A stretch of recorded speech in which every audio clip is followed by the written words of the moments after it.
सद्वन्द्याणां तिहुवणहिदमधुरविसदवकाणम् अन्तातीदगुणाणं नमो जिनाणं जिदभवाणं। कुंदकुंदाचार्य भगवान की जय।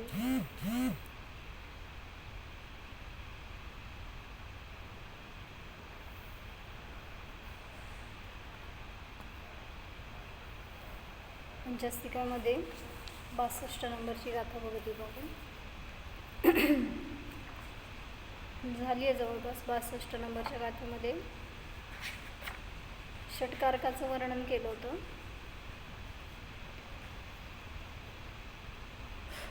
काय सांगितलं? प्रत्येक कार्य होत असताना त्याचे अभिन्न षटकारक स्वतःचे स्वतःमध्ये आहेत, परद्रव्याचे परद्रव्यामध्ये आहेत। जयसेनाचार्यांची झाली ना पूर्ण आपली 62 नंबरची झाली होती।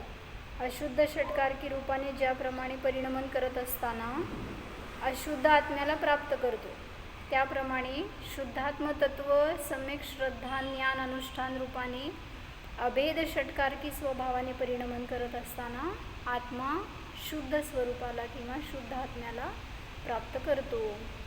म्हणजे जशा प्रकाराने तुम्ही परिणमन करणार आहे तशा प्रकाराने वस्तूचं स्वरूप तुम्हाला प्रतिभासित होणार, तसं फळ प्राप्त होणार। गाथा नंबर 63 बघू। थोडंसं याच संदर्भामध्ये प्रश्नोत्तर करणार आहे। म्हणजे आता ही गाथा सुद्धा एक प्रश्न आहे शंकाकाराचा। जसं सांगितलं की 59 गाथेमध्ये जीवाच्या 5 भावांचं वर्णन केलं। 56 गाथेपासून सुरू झालं ना। 56 गाथेपासून 5 भावांचं वर्णन केलं। मग 59 गाथेमध्ये कर्माला जीवाचं कर्तृत्व दिलं। म्हणजे जीवाचे जे 4 प्रकारचे भाव आहेत, औदैक, औपशमिक, क्षयिक, क्षयपशमिक, हे भाव कर्म करता असं शंकाकार म्हणतो। मग त्याला उत्तर दिलं की निमित्त नैमित्तिक रूपाने संबंध आहे, पण कर्ता कर्म रूपाने संबंध नाही। निश्चयाने जीवच जीवभावाचा कर्ता आहे आणि पुद्गल तर स्वतःमध्ये परिणमन करतं, जीवामध्ये काय करत नाही। हे उत्तर आचार्यांनी दिलं होतं। आणि पुढं पुन्हा 61 गाथेमध्ये सांगितलं की 60 मध्ये सांगितलं जीवाचं निमित्त कर्म आहे आणि कर्माचं निमित्त परिणमनाचं जीव आहे। आणि 61 गाथेमध्ये सांगितलं जीव स्वभावालाच करतो, परभावाला करत नाही, म्हणजे पुद्गल कर्माला करत नाही। आणि 62 गाथेमध्ये आता निश्चय षटकारक सांगितले की प्रत्येक द्रव्य परिणमन करत असताना ते स्वतःचंच करतं, स्वतःच त्याचं कर्म आहे, करण आहे, संप्रदान अपादान अधिकरण आहे, बाहेर कोणी इतर द्रव्य त्याला त्याचं करता नाही। आता 63 गाथेमध्ये शंका विचारतोय शंकाकार। शिष्य परस्पर अकर्तृत्वामध्ये पूर्वपक्ष रूपाने दोष दाखवतो। काय सांगितलं होतं? या आत्ताच्या लास्ट गाथेमध्ये निश्चय षटकारकांचं वर्णन केलं, ज्याच्यामध्ये की खुलासा करून सांगितला की एक द्रव्य दुसऱ्या द्रव्याचं काही करू शकत नाही, जे काय करतं ते स्वयं स्वतःचं परिणमन करतं द्रव्य। मग शंकाकार विचारतोय की जर असं परस्पर अकर्तृत्व झालं, जीवाने पुद्गलाचं काय नाही केलं, पुद्गलाने जीवाचं काय नाही केलं, साई द्रव्यांचं जर एकमेकांनी काय केलं नाही तर त्यामध्ये दोष येतो, असं शंकाकाराची शंका आहे। मग काय सांगते बघू। 63 नंबर आहे गाथा। कम्मं कम्मं कुवदी जदि सो अप्पा करेदि अप्पाणं किदतस्य फलं भुञ्जदि अप्पा कम्मं च देदि फलं। जर कर्म पुद्गल कर्म करीत असेल आणि तो आत्मा आत्म्याला करतो, कर्म कर्माला करतं आणि आत्मा आत्म्याला करतो, तर आत्मा त्या कर्मांचं फळ कसं भोगतो? जसं सांगितलं ना, जो परिणमन करतो तोच करतायत ते तो स्वतःलाच भोगतो, असं सांगितलं होतं वाक्य। मग तिथं प्रश्न विचारतायत, जर आत्मा कर्माला करत नाही तर कर्माचं फळ आत्मा का भोगतो? आणि कर्म ही आत्म्याला फळ कसं देतं? आता तुम्ही उत्तर द्या, आचार्यांचं नंतर वाचू आपण. काय कळलं? जर मी कर्माचं काय करत नाही आणि कर्म माझं काय करत नाही, तर आत्म्याला कर्माचं फळ कसं प्राप्त होतं आणि कर्म त्या आत्म्याला फळ कसं देतं? कसं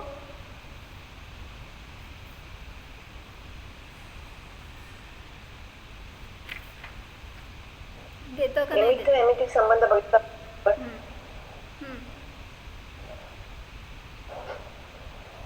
बरोबर आहे की निमित्त नैमित्तिक संबंध आहे. आणि फळ भोगायचं म्हणजे वास्तविक बाहेर काय करतोय जीव? फळ भोगतो म्हणजे कर्मांचं फळ भोगतो असं तुम्ही म्हणताय ना. तर त्याच्यामध्ये सांगतायत की जीवाने स्वतःच्या परिणामांनाच भोगलंय.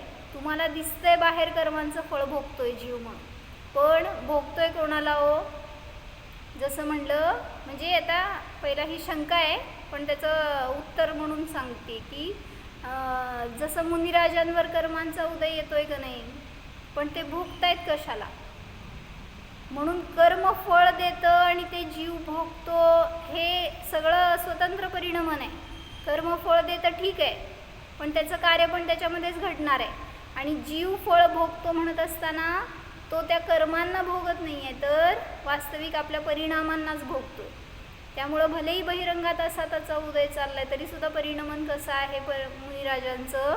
शुद्ध रूपाने सत्सत रूपाने परिणमन चालू आहे. त्यामुळं ते स्वतःलाच भोगतायत, ते कुठं कर्माला भोगतायत. मग तुम्ही ज्याला भोगता ते तुम्हाला फळ देणार.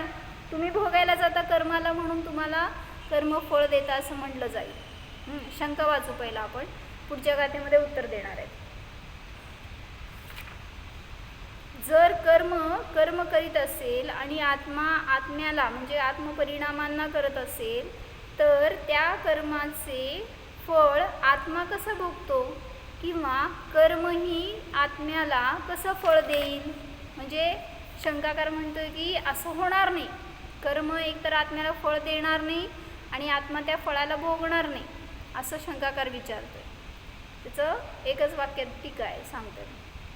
कर्म जीवयोः अन्योन्य अकर्तृत्वे अन्यदत्त फलानि उपभोग लक्षण दूषण पुरस्सरः पूर्वपक्षः अयम. कर्म आणि जीव दोघांचं परस्पर अकर्तृत्व असताना अन्य दत्त फलानी दुसऱ्यांनी दिलेल्या फळाला उपभोग लक्षण रूप दूषण पुरस्सर म्हणजे अन्यानी दिलेलं फळ मी भोगतो असं दूषण येतं. कर्म व जीव यामध्ये परस्पर अकर्तृत्व मानले तर अन्याने दिलेले फळ अन्य भोगतो असा प्रसंग येईल. शिष्य असा दोष दाखवून पूर्वपक्ष मांडतोय. काय समजलं सांगा? करता कोण आहे, भोगता कोण आहे? कोणतंही कार्य असू देत, कोण करतंय आणि कोण भोगतंय? जो करतो तोच भोगतो. मग कर्म कसं काय जर कर्म जीवाला फळ देते आणि जीव भोगतोय, तर जीवाच्या परिणामांना कर्म भोगतंय का नाही भोगत? नाही. का नाही? जीवाच्या कर्माला जीव भोगतो आणि कर्माचं कर्मामध्ये होते. जीवाचं पण जीवानीच भोगायचं, कर्माचं पण जीवानीच भोगायचं, म्हणजे नाइंसाफी झाली का नाही? कर्माचं कर्मामध्ये होते परिणाम, म्हणजे काय आहे क्षय क्षम. तर निश्चयाने हे सांगितलं की कर्माचं कर्मामध्ये, जीवाचं जीवामध्ये. व्यवहाराने सांगत असताना कर्माचं फळ जीव भोगतोय आणि जीवाचं फळ कर्म कसं भोगतोय हो? व्यवहाराने कर्माचं फळ जीव भोगतोय, तसं जीवाचं फळ कर्म काय भोगतंय? भोगतंय का नाही भोगत? सोनली,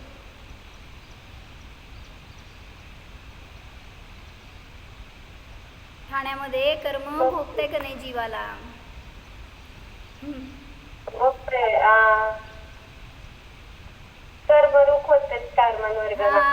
बद्ध होतात ना ते एकमेकांशी. आश्रव होणार, बंद होणार आहे. कशामुळे होणार आहे?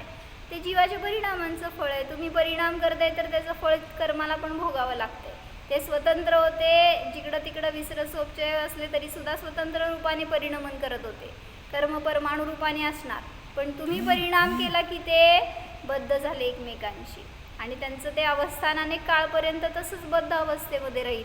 मग हे तुम्ही केलेल्या कर्माचं फळ, जीवाच्या परिणामांचं फळ कर्माला मिळालं असं म्हणलं जाईल. ठीक आहे, काही तर भावार्थ घेतलेलं वाचते. शास्त्रामध्ये कर्म जीवास फळ देते आणि जीव कर्मफळास भोगतो असे सांगितले आहे. आणि आता जर जीव कर्म परिणामाचा करताच नाही तर कार्मण वर्गणाद्वारा केल्या गेलेले कर्म जीवास फळ का देईल? शंका करायची, शंकाच आहे बरं का सगळी. काय कर्म परिणामांना तर जीव जर करत नाही तर फळ कसं भोगतो? आणि जीव तरी आपण न केलेल्या कर्माच्या फळास का भोगील? कर्माच्या फळाला कर्म जीवाला फळ का देईल आणि जीव पण त्या कर्माला का भोगेल? त्या फळाला जीवद्वारा न केलेल्या कर्माने जीवाला फळ द्यावे व जीवाने ते भोगावे हे तर न्यायसंगत नाही. काय म्हणले? जीवद्वारा न केलेल्या कर्माने, मी कर्मांना केलंच नाही आहे आणि त्याचं फळ मी भोगावं. जसं काय म्हणलं, घरामध्ये वडीलधारी माणसं असतात आणि समजा त्यांना काय अपयश आलं, त्यांच्या धंद्यामध्ये वगैरे नुकसान झालं, तोटा झालं, कर्ज झालं आणि ते फेडतच त्यांचं आयुष्य गेलं पण कर्ज फिटलं नाही आणि भरपूर कर्ज राहिलं कोणाच्या डोक्यावर? आता त्यांचा उत्तराधिकारी म्हणजे त्यांचा मुलगा. आता त्याला काय झालं, ते सगळं कर्ज त्या मुलाला फेडावं लागतंय. का फेडावं लागतंय? कोण कर्म केलं? कोण कर्ज केलं? वडिलांनी. आणि फळ कोणाला मिळतंय सांगा? कोण भोगतंय? त्या कर्जाचं ओझं कोण भोगायला लागलंय? मुलगा. बरोबर आहे का चुकीचं आहे?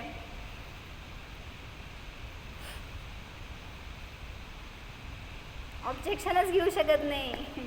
हो म्हटलं तर वरून वडिलांना बोलवणार खाली. वर कशाला गेलात, खाली या म्हणून बोलवायचं. म्हणजे म्हणायचं तिथं की असं तुम्हाला वाटतंय की वडिलांनी कर्ज केलं आणि त्या मुलाला फेडत बसावं लागतंय, पण सांगा काय तत्व काय आहे त्याच्यामध्ये? वास्तविकता काय आहे?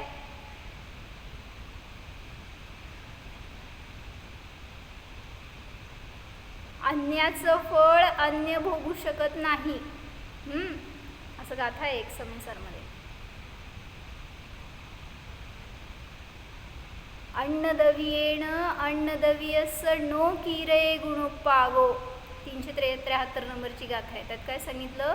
अन्य द्रव्याने अन्य गुणपर्यायांना अन्य द्रव्याला उत्पन्न केलं जाऊ शकत नाही, तसं अन्यानी केलेल्या कर्माचं फळ अन्य भोगतो असं होऊ शकत नाही.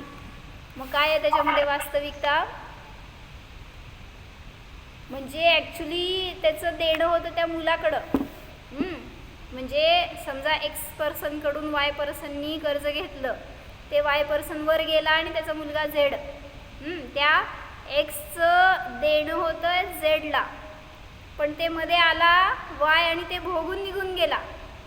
आता फेडावं लागतंय कोणाला म्हणतोय आपण? त्या मुलाला. पण वास्तविक ते पूर्वभवातलं त्याचंच कर्ज होतं किंवा त्यालाच ते देणं द्यायचं होतं, त्यामुळं ते असा संयोग मिळायचा होता. जरी त्यांनी कर्ज नाही काढलं, जरी त्या पैशाला नाही भोगलं, तरी सुद्धा देणं त्यांच्या मस्तकी राहिलं. म्हणून सांगतायत काय, कोणी अन्य करतो आणि अन्य भोगतो असं तर होणार नाही. जीवद्वारा न केलेल्या कर्माने जीवाला फळ द्यावे व जीवाने ते भोगावे हे तर न्यायसंगत नाही. याप्रमाणे शंका करायची, शंका आहे बरं का अशी ती, याप्रमाणे परस्पर अकर्तृत्व मानण्यात हा दोष येतो, म्हणून तुम्ही परस्परांचा कर्ता माना, असं शंका करायला म्हणायचंय. असं सर्वथा त्यांना भिन्न भिन्न करू नका, सर्वथा अकर्ता म्हणू नका, म्हणून परस्पर अकर्तृत्व असिद्ध आहे असा पूर्वपक्ष या गाथेमध्ये ठेवला आहे. म्हणजे पुद्गल जीवाचं करतं किंवा अन्य सगळे द्रव्य जीवाचं करतात आणि जीव अन्य सगळ्या द्रव्यांचं करतं असं माना, असं शंका करायची शंका आहे. बरोबर आहे का चुकीची आहे हो? चुकीची. आता शंका करायचं काय चुकीचं झालं होय? शंकेचं उत्तर करत असताना तुम्ही सांगाल की शंका तुम्हालाच आली नाही तर शंका यायला आता पाहिजे. तत्व माहिती असताना कसं काय अशी शंका येणार? मग तर 0 पासून सुरुवात होईल ना. नाही नाही नाही, असं नाही. तत्व समजल्यावर पण शंका येते, न समजलं तर शंकाच येत नाही, माहिती का? एक तर काय म्हणतात एकदम आहे ना की एक द्रव्य आणि दुसऱ्या द्रव्यामध्ये अत्यंत अभाव आहे, हा तर फार अगदी बेसिक आहे.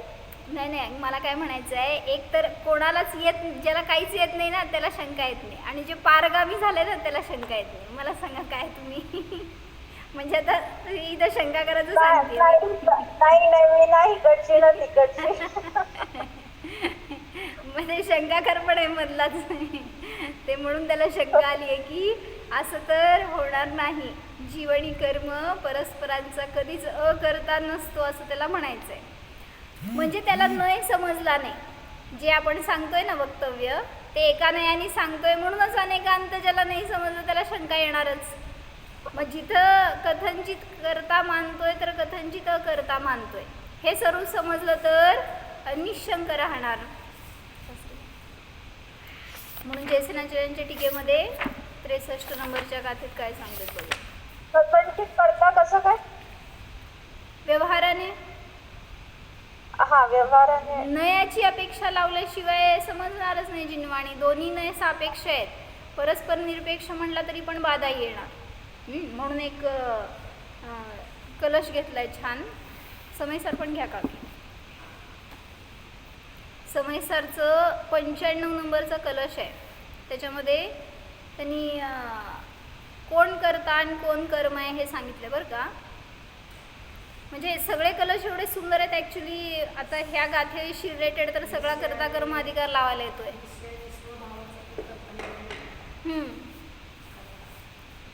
निश्चय म्हणजे अशुद्ध निश्चयाने ते लावलं की मागच्या गाथेमध्ये आपण की स्वतःचा स्वतः करता आहे, निश्चय षटकारक लावले. मग जिथं करता आहे म्हणत असताना पर्यायाचा संबंध आला आणि पर्याय असताना अशुद्ध निश्चयाचं कथन आलं. कलश 95 आहे, तुमचं पान बघावं लागेल मला. बघा शोधा 95 कलश कधी आहे. तर यथार्थ करता आणि कर्म कोण आहे हे सांगायला लागले. जे पण कार्य होणार त्याच्यामध्ये कर्ता कोण आहे आणि कर्म कोण आहे हे सांगायला. विकल्पकः परम कर्ता विकल्पः कर्म केवलम न जातु कर्तृकर्मत्वं सविकल्पस्य नश्यति. विकल्पच परम करतायत. काय म्हटलं? करता कोण आहे हो? जे पण तुम्हाला सुखदुःख झालं त्याचा करता कोण आहे? विकल्पकः परम करता. अपने अंतर में विकल्प रूप परिणाम करने वाला केवल करता है. विकल्पः कर्म केवलम. केलं कोणाला हो? विकल्पच करता आहेत सुखदुःखाचे, आणि जे झालं सुखदुःख ते सुद्धा विकल्पच आहेत. त्यामुळं विकल्पच कर्म आहेत. विकल्प करता आहेत आणि विकल्पच कर्म आहेत. समजते का? कुणीकडे न्यायला लागलेत.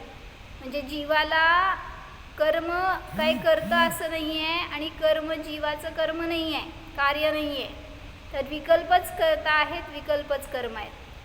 जो विकल्प रूप परिणमन वह करता है केवल वह विकल्प ही उसका कर्म है. न जातु कर्तृकर्मत्वम सविकल्पस्य नश्यति. म्हणून सांगतायत काय? मोक्षाला ज्याला जायचं आहे ना त्यासाठी हे ब्रीदवाक्य आहे. जोपर्यंत तुम्ही सविकल्प राहणार तोपर्यंत कर्ता कर्म भावातून बाहेर पडणार नाही, कर्ता कर्म भाव संपणार नाही. विकल्प करने वाले जीव के इस प्रकार का कर्ता कर्मपना कभी मिटता नहीं है, सदा कर्ता कर्मपना रहता है. बघा आता विचार करून आपल्याला कर्मामध्ये अडकायचं आहे तर भरपूर विकल्प करा, आणि जर त्यापासून मुक्त व्हायचं आहे तर निर्विकल्पानेच सगळ्या कर्मांचा कर्तृभावाचा कर्ता कर्मभावाचा नाश होतो. इथलं भावार्थ वाचते चांगलं घेतलंय. यह संसारी जीव पर के कर्तृत्व का अभिमान करता है तथा अपने परिणमन का करता भी अन्य व्यक्ति को या ज्ञानावरणादी जड़ कर्म को मानता आ रहा है. समजते ना? माझ्या बरोबर राहा, मला कळू देत. होय म्हणा मध्ये मध्ये. जसं ते हो ना. हां, तर जसं ते राजा झोपत असते आणि ते राजाने काय केलं होतं, सगळ्यांना सांगून ठेवलं होतं की मला झोप येत नाही, मला गोष्ट सांगा म्हणून. आणि अशी गोष्ट सांगायची की ती नॉन एंडिंग असावी, त्याला कधी एंडच नसावा. मग सगळे मंत्री म्हणले असली कसली गोष्ट नसती, त्याला एंड असणार, स्टार्ट आहे त्याला एंड असणार. म्हणला नाही, गोष्ट संपायला नको आहे आणि मला झोप छान यायला पाहिजे. मग बोलवा म्हणले कोणाला तरी. आणि मग गावातनं पकडून एका माणसाला आणले, ते होता विद्वान. त्याला कळलं काय म्हणायचं आहे नक्की राजाला, आणि राजाला कसं वळवायचं, कसं त्याला शांत करायचं हे त्याला कळलं. टॅक्ट. मग राजाचे समोर येऊन बसला तो आणि तो म्हणतो मी गोष्ट सांगतो. वीरसागर महाराजांनी सांगितली होती बरं का गोष्ट ही. मी सांगतो म्हणून सांगितली गोष्ट. पण सुरू केली. एक मोठं भयानक जंगल होतं, त्याच्यामध्ये भरपूर चिंचेची झाडं होती. आणि त्या झाडाच्या एका पानावर एक रंगीबेरंगी मस्त सोनेरी असणारी अशी माशी बसली. आता मध्ये मध्ये राजा असतो ना, तो राजा झोपायला नको आहे. मग तो म्हटला की मी गोष्ट सांगणार, पण अट आहे की तुम्ही मध्ये मध्ये मला ह म्हणायचं. म्हणजे मला कळायला पाहिजे ना तुम्ही ऐकताय गोष्ट. काय ह म्हणा. मग तो राजा ह म्हणायचा आणि मग ती माशी उडाली एका पानावरून दुसऱ्या पानावर बसली. ह म्हणा. दुसऱ्या पानावर उडली, तिसऱ्या पानावर बसली. सांगा किती पानं आहेत? आता प्रत्येक पानाला ह म्हणायचं आणि मग अशी अनंत काळपर्यंत ती गोष्ट संपणार नाही. म्हणजे असं तुम्ही पण काय मी सांगते तर नुसतं ऐकू नका, मध्ये मध्ये ह मी म्हणत जावा काहीतरी.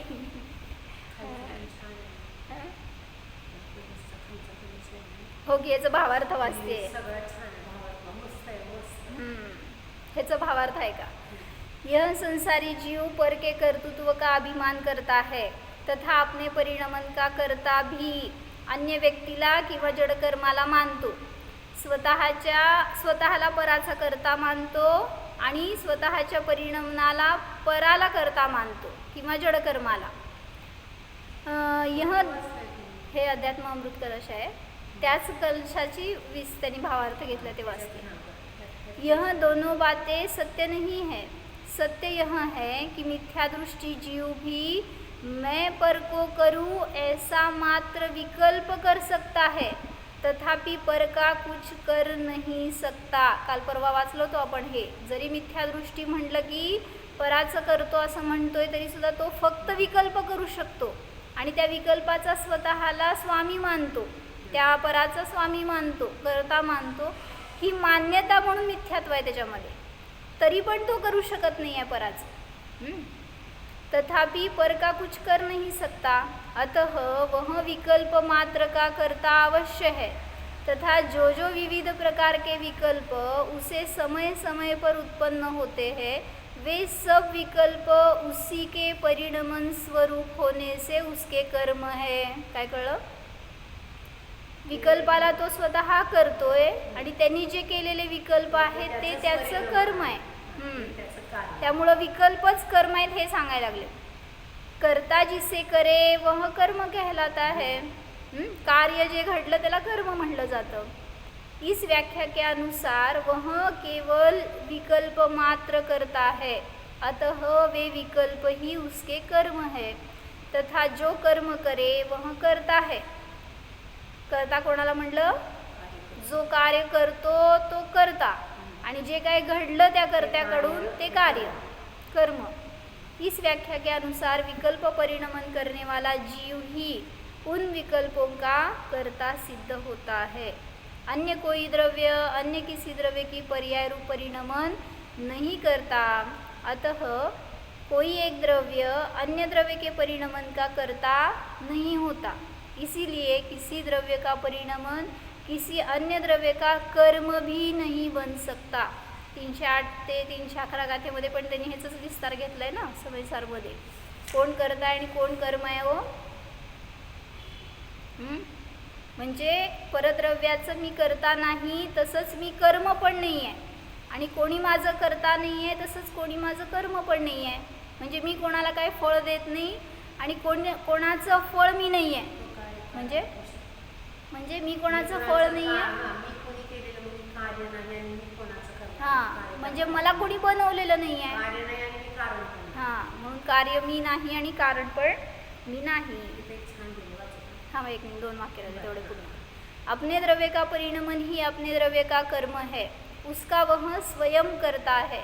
ऐसी वस्तु स्थिति है, ऐसा ही जिनागम में प्रतिपादित है. परंतु जो जीव उक्त वस्तु स्थिति के ज्ञाता नहीं है, वे पर के कर्तृत्व का दम भरते हैं. वे सारे संसार को कर सकने का अपने में सामर्थ्य समझते हैं. तुमच्यात काय सामर्थ्य आहे सांगा. अजून आहे की तुम्ही देवशास्त्र गुरुच्या चंदनाच्या अर्घात काय म्हणता सांगा. म्हणजे समुच्चय जयमाला, समुच्चय पूजाच्या तुमच्यात काय सामर्थ्य आहे सांगितलं त्याच्यामध्ये. व्यवहारानेच की आता, पण त्याच्यात आज मी पूजा करताना असं मला ते वाक्य खटकलं हो, की सामर्थ्य माझ्यात आहे म्हणतायत आणि मी हे कधी बघितलंच नाही. काय भवाताप मिटावन की निज में ही क्षमता समता है. काय सांगितले. भवाताप मिटावन की निज में ही क्षमता आहे सांगायलेत ना. मग तुम्ही भवाला नष्ट करू शकता इतकं क्षमता आहे तुमची, इतकं सामर्थ्य तुमच्यात आहे. पण परद्रव्याला काय करू शकत नाही.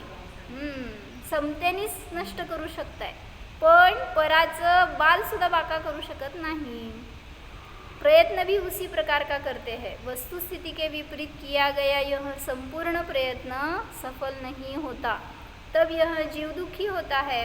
इसके दुखी होने का कारण इसका एकमात्र यह भ्रम ज्ञान है कि मैं पर का कुछ कर सकता हूँ. यह भ्रम ज्ञान विकल्प रूप है. जब तक ऐसा विकल्प है, तब तक यह उस विकल्प के साथ कर्ता कर्म भाव रखता है. वस्तुस्थिती बोध होने पर यह छूट जाता है. जे काय विकल्प आहेत ते भ्रम आहे. ते भ्रम तो विकल्पच कर्म आहेत आणि ते विकल्पच करतायत. म्हणून सांगितलं तुम्ही कुठल्या जगात जगताय हो. सगळ्या इमॅजिनरी जगामध्ये काय म्हणायचं, कसलं म्हणते त्याला, मायाजाल नाही, अजून एक शब्द आहे काय ते, फॅन्टसी. फॅन्टसी म्हणा, अजून एक शास्त्रातला शब्द आहे हो, काय म्हणायचं, कसलं, कल्पनेत जगत, कल्पना म्हणा, इंद्रजाल, इंद्रजाल म्हणा. हां, असं त्या तुम्ही भ्रमात जगताय. म्हणजे दिवस रात्र तुमच्याकडं नुसते भ्रमच आहेत, वास्तविकताच नाही. म्हणून वास्तविकता समजली ज्याला त्याला मस्त शक्ती आहे ती ज्ञानामध्ये, माहिती का. असं तो सगळ्याला काय म्हणायचं, सगळ्या प्रसंगामध्ये फक्त तत्वच बघू शकतो. ज्याच्या ज्ञानामध्ये ते सामर्थ्य आलं त्याला. काय म्हणताय वाचा, पेज नंबर सांगा. 204. कशातला? समयसारचीच ही कलश आहे ना. 204 पान नंबर 94 कलश आत्ता जे वाचलं ना आपण, 94 95 96 97 त्याचं त्यांनी जे अर्थ केलं ते वाचतात. वाचा. अब कहते जो करता है वह करता ही है, जो जानता है वह जानता ही है. जो करता है वह करता ही है, जो जानता है वह केवल जानता ही है. जो करता है वह कुछ जानता ही नहीं, और जो जानता है वह कुछ भी नहीं करता है. इस प्रकार करने रूप क्रिया और जानने रूप क्रिया ये दोनों भिन्न भिन्न है. जानने रूप क्रिया करने रूप क्रिया के अंदर नहीं प्रतिभाषित होती, और करने रूप क्रिया जानने रूप क्रिया के अंतर्गत नहीं प्रतिभाषित होती. इसलिए व्यक्ति यानी जानन क्रिया और करोति क्रिया दोनों भिन्न है. इस कारण यह सिद्ध हुआ कि जो ज्ञाता है वह करता नहीं है. जो करतो तो जाणत नाही, जो जाणतो तो करत नाही. मग काय करतो मी, जसं त्या ह्याच्यात घेतलं ना, काय समाधी शतकमध्ये घेतलेलं, 24 तास करण्यामध्ये ना, पण इथं काय सांगायचं, आपलं सारखं स्वाध्याय करायचं आहे, ध्यान करायचंय करायचंय तेच करायचंय ना. म्हणूनच त्या की जाणणं सुटून जाते ना. म्हणून तो विषय पकडायला पाहिजे आपल्याला. जिथं पण तुम्ही करताय ना, विकल्पामध्ये करायला जाताल की, पण तरीसुद्धा त्याच्यामध्ये भाव हे असावेत की मी करत नाही आहे. आणि मग त्याच्याने कळलं ना, हे जर खरंच तर आपल्यामध्ये शांती येते बरं का. म्हणजे परवा आम्ही तोच विषय घेतला होता की शांती, अशांती का आहे, अशांती नावाची काय वस्तू आहे जगामध्ये. म्हणजे मी करायला जातोय हे विचारच अशांतीचं कारण आहे. आणि शांतीचं कारण किती प्रयत्न केले तरी सुद्धा मी करू शकत नाही. मी तर जाणतोय. जसं उदाहरण दिलं होतं, तुम्ही केसाला काळं करता का नाही हो, ते त्या वक्त्यांनी म्हणले की पांढरं तर करू शकत नाही, काळं तर करू शकता का नाही. केसाला पांढरं होण्यापासून तुम्ही रोखू शकत नाही. म्हणले ठीक आहे, तिथं आमचं कर्तृत्व आहे. पण आम्ही पांढऱ्याचं काळं करतो म्हणले, मग करता का नाही सांगा हो. नाही करता की काळं करतात की लोक आता. तर त्यांनी सांगितलं जर त्या केसाची योग्यता नसेल तर तुम्ही काहीही करा, ते काळे होणार नाहीत. म्हणून काळं करायला जाऊ नका. जसं आहे तसं उलट ते वैराग्याचं सूचक आहे आपल्यासाठी. हां ठीक आहे. मी काय तर सांगणार होते, काय सांगणार होते.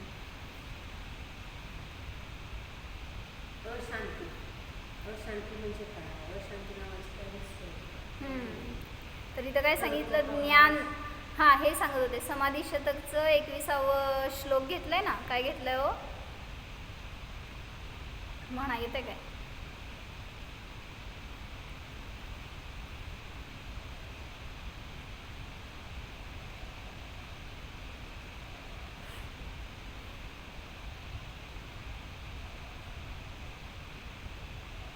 यन्मया दृश्यते रूपम तन्न जानाति सर्वथा जानन्न दृश्यते रूपम ततः केन ब्रवीम्यहम. जे माझ्याद्वारे रूप दिसतं, पाहिलं जातं, ते मी नाही आहे. आरशात बघायला जाता ना तुम्ही स्वतःचं रूप, जे माझ्याद्वारे पाहिलं जातं ते मी नाही आहे. आणि जो मी आहे तो दिसत नाही. मग कोणाशी मी बोलू, कोणाशी बोलू सांगा. तुम्ही माझ्यासमोर बसलाय तरी मला दिसत नाही. आणि जो दिसतो तो मी नाही आहे. म्हणजे मीच मला दिसते बरं का. त्यामुळे मी तुम्हाला सांगत नाही, मलाच सांगते सगळं. मग जो दिसतो तो मी नाही आहे आणि जो मी आहे तो दिसत नाही. मग मी कोणाशी बोलू. म्हणजे इतकं चांगलं वाटतं ते जेव्हा त्याचे 1 2 3 अजून पुढचे पण, यद भावे सुषुप्तोहम यद भावे व्युत्थितः पुनः अतींद्रियम निर्देशम तत्स्वसंवेद्यमस्म्यहम. म्हणजे काय सांगितलं, यद भावे सुषुप्तोहम, जे काय ज्याच्या अभावामध्ये मी सुषुप्त आहे आणि ज्याच्या सद्भावामध्ये मी जागृत होतो, असा तो कोण आहे. अतींद्रिय अनिर्देश तत्स्वसंवेद्यमस्म्यहम, तो स्वसंवेदनगम्य मी आहे.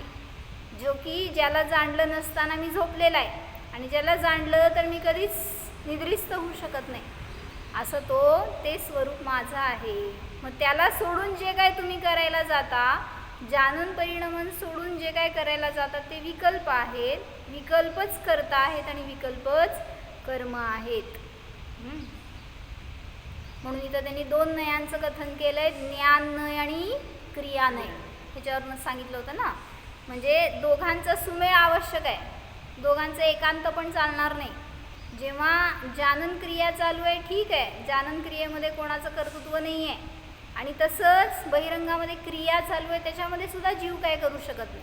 पण त्या दोघांचं परस्पर काय म्हणायचं, सहचरता आहे.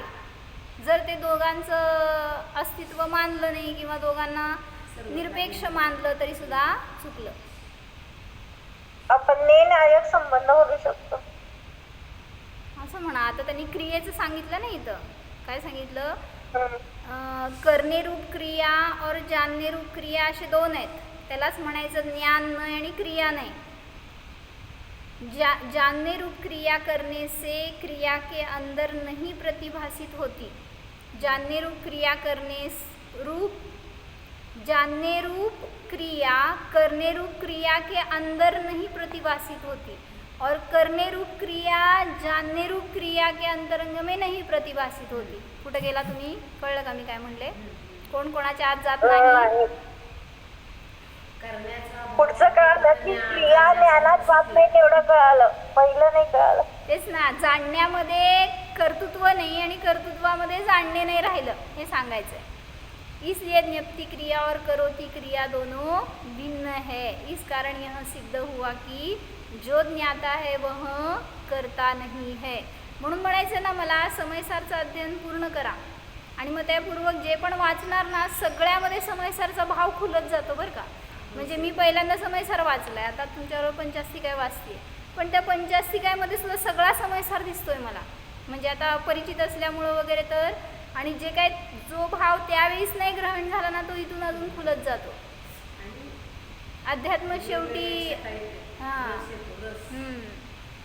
म्हणून आता ह्याच्या अध्ययनपूर्वक न्यायदीपिका ऐकते मी. म्हणजे ते ऐकलंय का दुपारचं प्रवचन तुम्ही? त्याच्यामध्ये त्यांनी कालचं मला एक वाक्य चांगलं वाटलं, ते सांगते हां, की अनुभूतीचा विषय सामान्य विशेषात्मक असतो. माहिती आहे का तुम्हाला?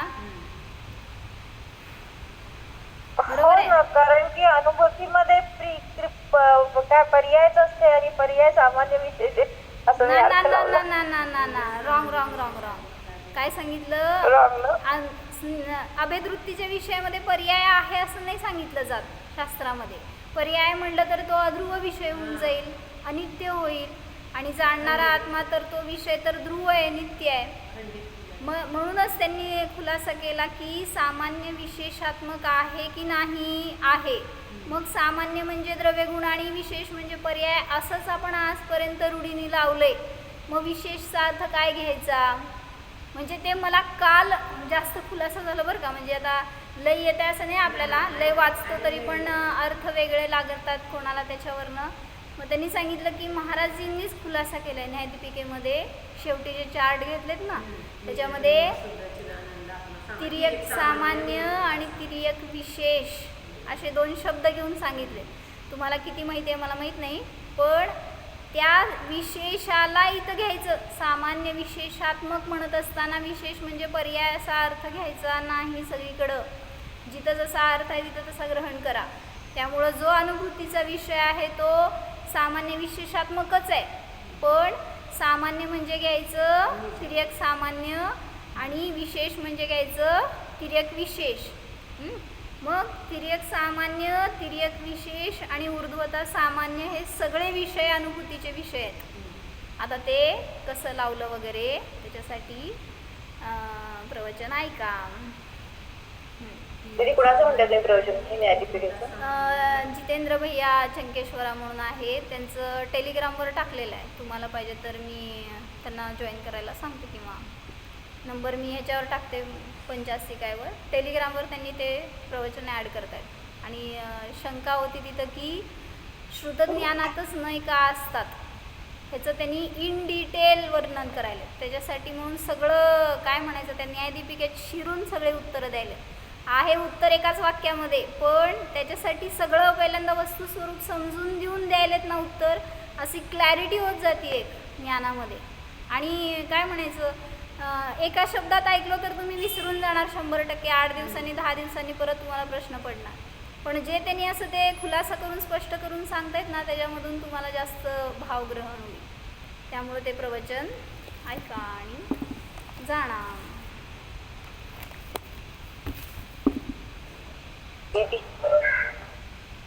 जो तुम्ही आता 20 नंबरचा समाधी तंत्र मधला वाचला होतात ना श्लोक, 21. तर ते तसाच 29 नंबरचा श्लोक आहे मोक्ष पाऊल मध्ये.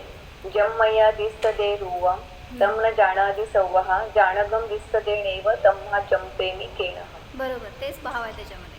सांगितलं होतं त्यांनी, पण ते 2-3 ठिकाणी आलेले संदर्भ आहेत. म्हणून जाणा स्वतःला, मी करता नाही, मी आता हे. मी आता द्रष्टा स्वरूपोहम अरूपी स्वरूपोहम जीवो